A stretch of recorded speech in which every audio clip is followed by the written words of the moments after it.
হামামন পুরানো আঙ্কারার জীবন্ত অংশ। আঙ্কারা শহরটি তুরস্কের রাজধানী হওয়ার পর এর ব্যাপক পরিবর্তন হয়, কিন্তু কিছু কিছু জায়গা পুরানো আঙ্কারার স্মৃতি এখনও বহন করে। এর মধ্যে হামামনও একটি। আঙ্কারা তুরস্কের রাজধানী হওয়ার আগে আঙ্কারা শহরটি কেমন ছিল সেটা এখানে আসলে কিছুটা বোঝা যায়। এখানকার বাড়িঘরের আশেপাশের সবকিছুই অনেক পুরানো। এখানে ঘুরে বেড়ালে আপনার মনে হবে আপনি উসমানীয় আমলে চলে এসেছেন। বহু বছর পুরনো একটি মসজিদ।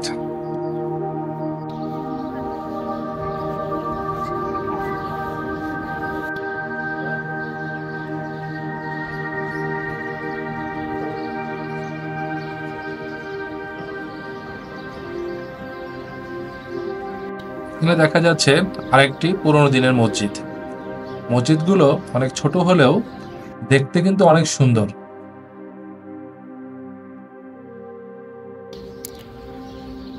কত শত বছর আগের বাড়িগুলোকে সংরক্ষণ করে রাখা হয়েছে কত সুন্দর করে। বাড়িগুলোকে দেখে সেই পুরনো দিনে হারিয়ে চলে যাচ্ছি। এখানের বাড়িগুলো দেখলে উসমানীয় শাসনামলের শেষের দিকের এবং অটোমান শাসনামলের সময়ে বাড়িগুলো কেমন ছিল তার একটি ধারণা পাওয়া যায়।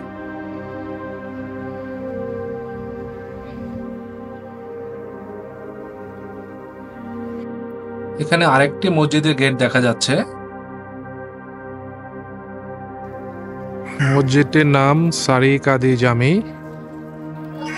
এখানকার সবকিছু দেখে মনে হচ্ছে অনেক পুরনো দিনে হারিয়ে গেছি।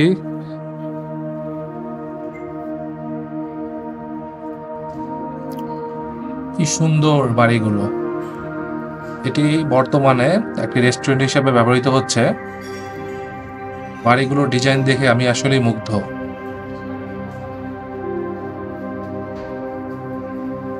দর্শনার্থী এখানে আসে দেখতে। এটা একটি লাইব্রেরি, সম্ভবত ভিতরে রেস্টুরেন্টও আছে।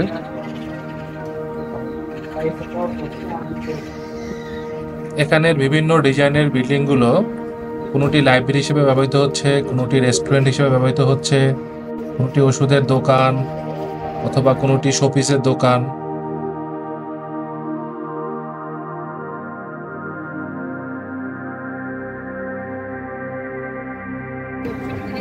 এখানে অনেক স্ট্রিট ফুড আছে।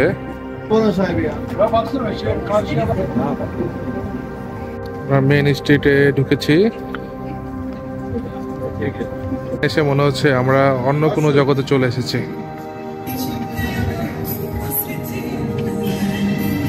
গুলো সেই পুরানো ধাঁচে করা। সব রেস্টুরেন্টে এসে ঐতিহ্যবাহী খাবার পাওয়া যাবে। এখানে এসে মনে হচ্ছে কোনো জাঁকজমকপূর্ণ কোনো এলাকায় চলে এসেছি। কত সুন্দর সুন্দর গিফট কেনার জন্য।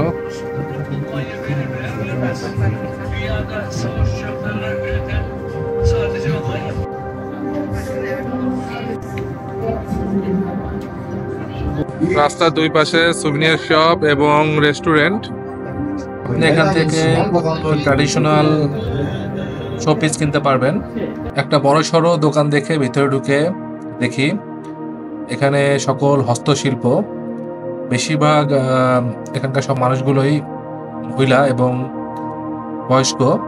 তারা বাসায় তাদের হাতের তৈরি বিভিন্ন গয়না এবং ছোটদের কাপড় বানিয়েছেন, যেগুলো ওনারা এখানে বিক্রি করেন। এই ছেলেটি কি অভিনব পদ্ধতিতে চা বানাচ্ছেন। পাশে একজন খাওয়ার জন্য ঝিনুক বিক্রি করছে। এই ড্রেসগুলো তুরস্কের মেয়েরা অনেক বেশি পরেন। এটার নাম পাঞ্চো। বর্তমানে হামামনু এবং এর আশেপাশের এলাকা পর্যটনের কেন্দ্রে পরিণত হয়েছে। বিশেষ করে 2011 সালে এই জায়গাটি EDEN European destinations of excellence এ পুরস্কৃত হওয়ায় দেশি ও বিদেশি পর্যটকদের কাছে আকর্ষণীয় পর্যটনের কেন্দ্র হয়ে ওঠে। এখানে কারুশিল্প এবং হস্তশিল্পের কারিগরদেরকে হাতে তৈরি করা জিনিস বিক্রি করতে দেখা যায় এবং পর্যটকরা সেগুলো সুভিনির হিসেবে কিনে থাকে।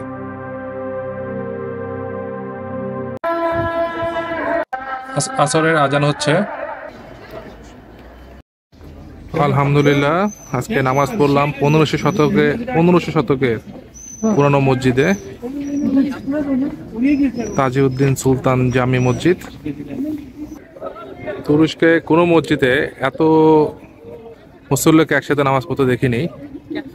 নর্মাল আসরের নামাজে পুরো মসজিদ ভর্তি ছিল। খুব ভালো একটা অভিজ্ঞতা।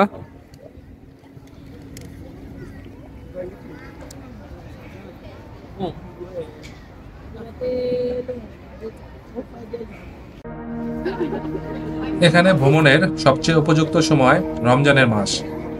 প্রতি সন্ধ্যাতেই তখন বিভিন্ন অনুষ্ঠানের আয়োজন করা হয়। এছাড়াও তখন রেস্টুরেন্টগুলোতে অনেক ঐতিহাসিক তুরস্কের খাবার খেতে পাওয়া যায়। ভিডিওটি কেমন লাগলো তা কমেন্ট করে জানাবেন। আবার দেখা হবে ইনশাআল্লাহ নতুন কোনো ভিডিও নিয়ে। আল্লাহ হাফেজ।